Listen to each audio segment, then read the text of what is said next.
horrorífico. Esto sucedió hace muchos años en un pueblito donde corría el rumor de un tesoro enterrado. No era un rumor cualquiera, la ubicación llegó en un sueño. Una persona del pueblo aseguró que alguien o algo le reveló exactamente dónde escarbar. Pero el mensaje no venía solo. Desde ese día empezó a sentir una presencia, como si algo se le hubiera pegado. Asustado, buscó ayuda. Contactó a un brujo, o chamán, o medium, como quieran llamarle. Después de observarlo, el brujo no dudó. No estás solo, traes algo contigo.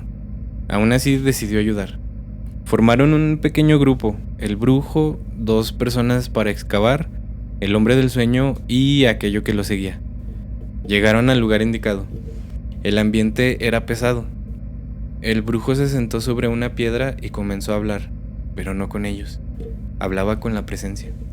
Minutos después, se levantó y señaló la tierra. Aquí empiecen a escarbar. Pero les dio una advertencia muy clara. Van a ver cosas que no deben voltear a ver. Pase lo que pase, sigan escarbando. Cuando encuentren el tesoro, todo se va a calmar. Y comenzaron. Al principio nada, solo el sonido de la tierra moviéndose. Pero mientras más profundo cavaban, más extraño se volvía todo. Primero, se escucharon cosas a lo lejos, como pasos, luego trotes de caballo, y luego voces, cada vez más cerca. Los hombres empezaron a ponerse nerviosos. El brujo, sin moverse, solo les repetía: no volteen, sigan. Pero los sonidos ya estaban encima de ellos. Era imposible ignorarlos. Hasta que uno no aguantó más y volteó. Dice que lo que vio lo dejó helado. Una peregrinación completa atravesaba el lugar. Hombres armados como revolucionarios, otros como cristeros, y mujeres vestidas de negro con rebozo, rezando mientras caminaban. Todos avanzando, como si no pertenecieran a este tiempo, como si fueran ecos de algo que ya pasó. El miedo fue inmediato. Los otros también voltearon y en ese momento todo se rompió. El grupo entró en pánico, dejaron las herramientas y se fueron. El brujo les gritaba: no se vayan, ya casi llegan. Pero nadie quiso quedarse. Dicen que el tesoro sigue ahí y que esas cosas que vieron no estaban tratando de espantarlos, estaban tratando de que no llegaran al tesoro.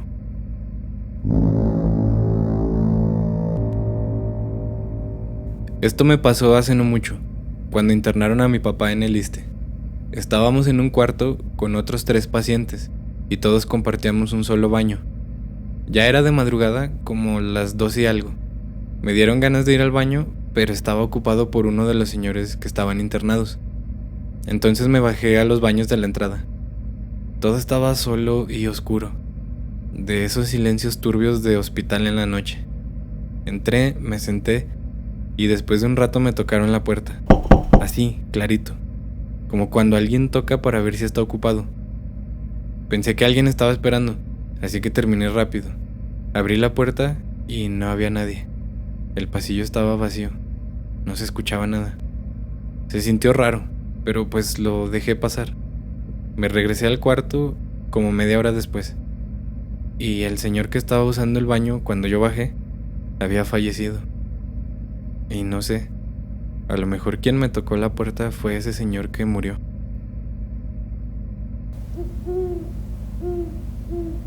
Desde joven siempre me gustó el baile, la fiesta, salir, convivir, era lo mío. Pero hubo una etapa en la que todo cambió. De la nada empecé a tener una racha muy mala. Nadie quería bailar conmigo. No importaba a quién sacara, siempre me decían que no. Era como si no existiera. Al principio lo tomé a juego, pero después ya era demasiado. Me empecé a desesperar. Fue entonces cuando fui con una tía mía que según sabe de esas cosas, brujería, limpias, todo eso. Ella me vio y luego me dijo que algo no estaba bien, que necesitaba una limpia, y me llevó con una persona. Esa persona, después de explicarle lo que pasaba, me dijo: a ti te hicieron un trabajo y es fuerte. La única forma de quitarlo es con un ritual. El ritual consistía en que tenía que conseguir agua bendita de 7 templos diferentes en menos de 7 días. Y el último día El domingo en la noche, a las 10 o a las 12 no recuerdo bien, tenía que bañarme con esa agua mientras hacía un rezo específico. Pero antes de irme me advirtió algo. Las primeras 6 aguas las vas a conseguir fácil, pero la séptima no te la van a dejar conseguir. Van a hacer todo lo posible para que no completes el ritual. Y así pasó. Conseguí 6, sin problema. Pero cuando fui por la última, todo se complicó. En mi pueblo no había. Fui a otros lados. Pasé por Providencia y nada. Luego por El Salero y nada. Después en Santa María de la Paz y tampoco. Era como si el agua bendita simplemente hubiera desaparecido. Ya casi rendido, fui hasta Rincón de Romos con una prima. Ahí sí había, pero desde que entramos al templo, algo se sentía raro. Una señora se nos quedó viendo fijo. No dejaba de mirarnos. Se acercó y nos preguntó, ¿qué van a hacer? Y mi prima le respondió, nada, vamos a bendecir algo. Fuimos a la pila y cuando por fin tomamos el agua, la señora empezó a gritar, ¡herejes! ¡Se están robando el agua bendita! Y de la nada, la gente empezó a perseguirnos. Salimos corriendo. Nos persiguieron por la calle como si hubiéramos hecho algo terrible. Pero no nos detuvimos y por fin conseguí la séptima. Luego llegó el domingo y la verdad, tenía miedo. Le pedí a un primo que se quedara conmigo por si algo pasaba. Entré al baño y le dije, voy a dejar la puerta medio abierta. Si pasa algo, te hablo y me ayudas. Empecé el ritual. Me empecé a bañar con el agua bendita y a rezar. Y fue entonces cuando empezó lo feo. Primero eran murmullos, luego voces que me decían cosas horribles. Eran tan fuertes las voces que no me dejaban concentrarme y terminar el rezo. Y cada vez que me aventaba el agua, todo se volvía extraño. Las gotas caían lento, demasiado lento, como si el tiempo se hubiera roto. Le empecé a hablar a mi primo, le gritaba, oye, ven. Nada. Abrí la cortina del baño y ahí estaba en el comedor, sentado, leyendo, tranquilo, como si no pasara nada. Le grité más fuerte, pero era como si no me escuchara, como si yo no estuviera ahí. En ese momento pensé en salir, en detener todo. Pero recordé lo que me dijeron, que tenía que terminar, como fuera, pero que terminara. Así que regresé, cerré la cortina y terminé el ritual. No sé cómo, pero lo terminé. Después de eso, las voces se callaron y la mala racha terminó.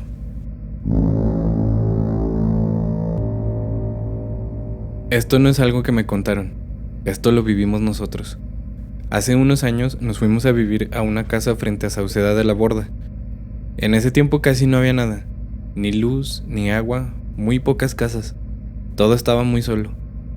Después metieron servicios y decidimos rentar ahí. Yo tampoco creía en eso de las brujas, hasta esa noche. Mi hijo estaba chiquito, de meses todavía, y una noche empezó a llorar, pero no era un llanto normal, era desesperado, no se calmaba con nada. Mi hija, la mayor, estaba conmigo, y entre las dos tratábamos de tranquilizarlo, pero no podíamos. Entonces lo escuchamos, golpes en la ventana del segundo piso, fuertes y secos, una y otra vez. Nos quedamos heladas y cuando volteamos, ahí estaba, una bola de fuego golpeando la ventana como si quisiera entrar. Mi hijo lloraba cada vez más fuerte y cuando intentamos cargarlo, no pudimos, no lo podíamos levantar. Era como si pesara muchísimo. Mi hija empezó a desesperarse. No puedo, mamá, no puedo. Y yo no entendía cómo no puedes cargar a un bebé. Pero era verdad. No se dejaba, o algo no lo dejaba. Fue ahí cuando empecé a rezar, desesperada, sin pensar, y mientras rezaba, esa cosa se fue. Así de repente, desapareció. Y entonces pudimos levantar a mi hijo. Lo sacamos del cuarto y desde ese día, él ya no quiere dormir ahí. Dice que siente que algo se lo quiere llevar. Y yo le creo, porque yo lo vi, lo vivimos. No sé qué era, no sé cómo se los llevan, pero sé que lo intentó. Y desde entonces, cada que llego de noche a la casa, evito mirar hacia esa ventana, porque ya no es cuento. Aquí sí hay cosas, y pasan más seguido de lo que la gente cree.